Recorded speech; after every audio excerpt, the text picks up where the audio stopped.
Legal. E para as empresas que, embora também sejam da área de tecnologia e inovação, ou também não sejam, né? Porque não é só o público de tecnologia e inovação que nos acompanha por aqui, para implementar essa metodologia, esse tipo de compliance que tu nos falou, quais são as tuas dicas? Porque pode ser que a empresa seja de tecnologia, mas ainda tenha justamente aquele que tu falou lá atrás, aquele formato mais tradicional, mais quadrado. Então, ela está ouvindo o nosso podcast. Não, vou mudar tudo, vou fazer que nem a Brenda. Quais são as tuas dicas? Eu acho que a primeira coisa é entender que isso é necessário, ainda que seja superficialmente compreender. Porque a gente tem uma peculiaridade que o nosso time, apesar de ter sido por muito tempo um time jurídico com atribuições de compliance, sempre foi chamado de compliance. Sempre. Então, essa palavra já ecoava dentro da companhia. Então, entender que existe esse ímpeto. Existe esse ímpeto. Uma vez que existe esse ímpeto, a gente precisa colocar essa missão na mão de alguém. Seja alguém que vá implementar de ponta a ponta, seja alguém que vai ser o facilitador, vai conectar com algum escritório, alguma empresa que vai auxiliar nesse processo, mas colocar isso na mão de alguém. Ter um guardião. Ter um guardião de compliance dentro da companhia. Porque esse guardião de compliance vai ser a pessoa que vai olhar para o que existe para o mercado, vai traduzir para a língua da empresa e vai implementar. Não dá para a gente pensar que a gente vai fazer o compliance com cada um fazendo um pouquinho. Até vai precisar num determinado nível de complexidade, que vai ter um time específico para isso, ok. Mas entenda que não vai ter como ser atividades associadas a todas as tuas preocupações de manter o negócio vivo. Então, coloca traz esse guardião de compliance e deixa esse guardião compreender o espaço que ele vai ter e como ele vai implementar. E daí vai caber também essa pessoa que vai assumir essa posição de guardião, se especializar, buscar as melhores referências, entender tudo o que é necessário fazer, porque apesar da gente ter adaptado muita coisa, existia uma base, né? Não foi absolutamente algo sem norte nenhum. Existia a base, existia estudo, muito eu associei à construção da minha dissertação do mestrado. Então, esse guardião, ele é responsável por trazer o que existe de melhor para dentro e garantir que esse melhor se adapte à realidade daquela companhia. Legal. E um outro grande desafio que eu vejo, assim, e que eu queria entender como é que vocês fazem ali, é com o novo dinamismo, né? Com a dinamicidade do mercado hoje em dia, que é muito turnover, né? As pessoas, essa nova geração troca muito de emprego. A gente não tem mais como nos anos 80, que as pessoas trabalhavam 30 anos, 25 anos na mesma empresa. Então, hoje em dia, a gente tem uma rotatividade de colaborador muito grande, assim. E isso é um dificultador muito forte para compliance, né? Que a gente custa colocar uma cultura, fazer com que a pessoa entenda o compliance como uma ferramenta, a prol do negócio, e aí a gente faz todo o mapeamento do processo, faz treinamento, faz tudo, e aí logo ali tem uma mudança muito grande no time, né? A gente vê aqui tanto no nosso escritório quanto com os nossos clientes, de um ano para o outro, troca 25%, 30% do time.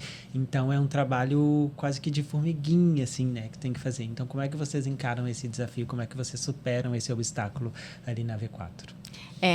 O turnover faz com que as informações se percam com o tempo, né? O que a gente fez? A primeira concepção que a gente teve, e a gente mantém ela, é que existem equipes que são peças e equipes que são cola. O que é a equipe que é peça? A equipe que é peça é a equipe de vendas. Por exemplo, né? A equipe que vai lá tem uma meta de venda, vai cumprir aquela venda, vai entregar aquele contrato assinado. A equipe que é operação tem que entregar aquela operação, tem que entregar o escopo do que foi contratado. Equipe peça. Equipe cola, ela cola as peças.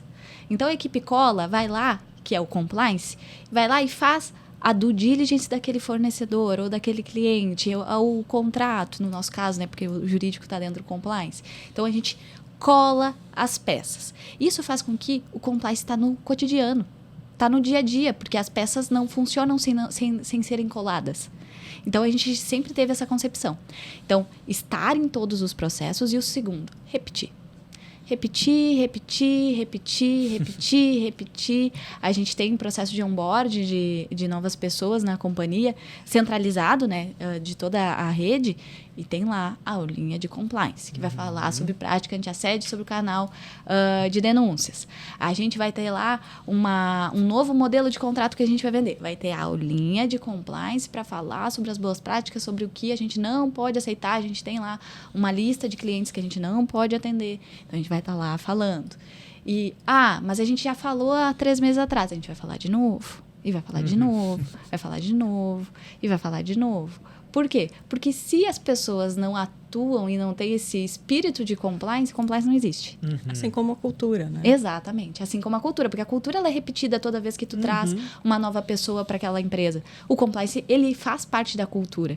E as pessoas têm que entender isso. A gente tem uma política bem severa sobre relacionamentos. Super severa.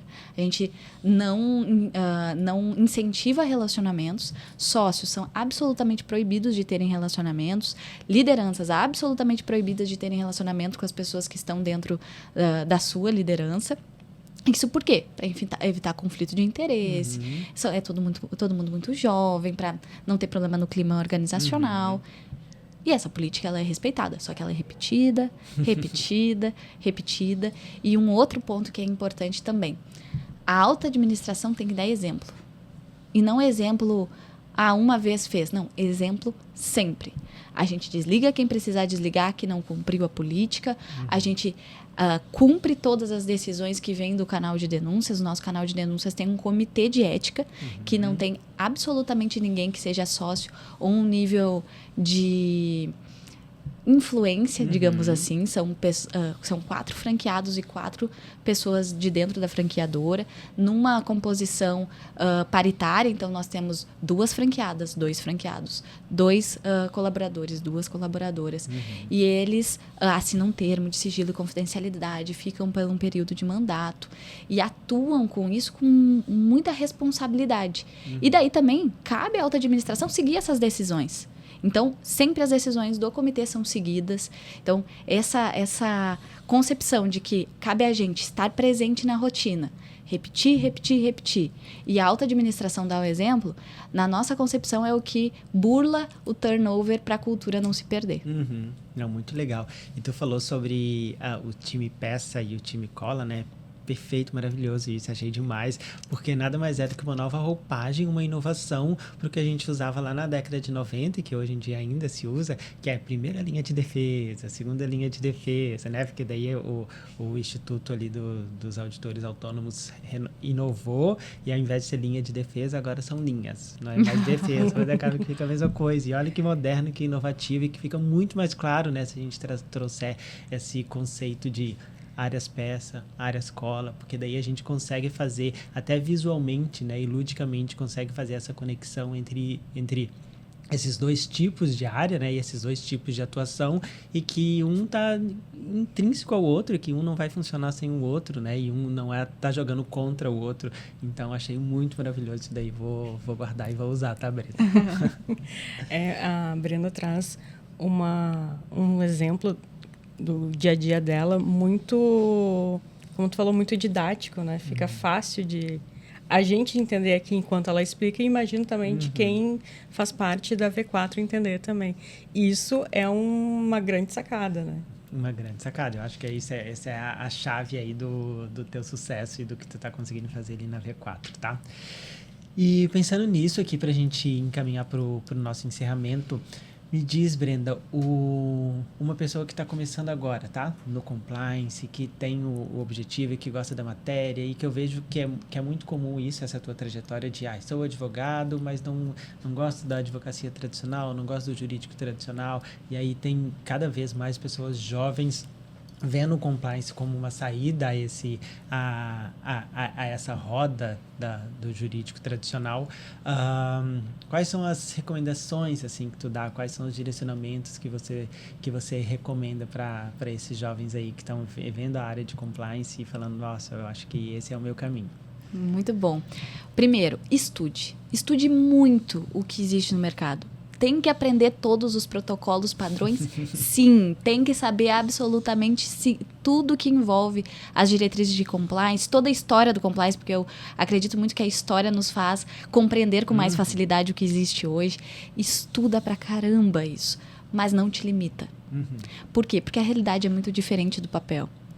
A grande verdade é que todos aqueles textos extraordinários, no dia a dia, não são bem assim que funcionam. Então, estuda para saber, para te estar munido de informação. E uma vez que tu está munido de informação, olha para a realidade e suga aquela realidade, compreende aquela realidade. Se eventualmente entrar numa empresa, né, para ser compliance officer ou acabar sendo compliance officer por uma demanda, se preocupe em entender todo o processo que envolve aquela empresa, não só de trazer a tua bagagem. Primeiro, entende toda aquela empresa, daí como tu já tem a bagagem, daí tu vai estruturar exatamente o que aquela empresa precisa. Eu lembro que no meu início na V4 eu cheguei a fazer o curso de franqueada. Cheguei a fazer o curso de franqueada para entender, eu sei até fazer uma LP, para entender exatamente tudo que envolve, como é que a gente ia estar inserido. Então, estuda muito, aprende, mas não te contamina nem te limita.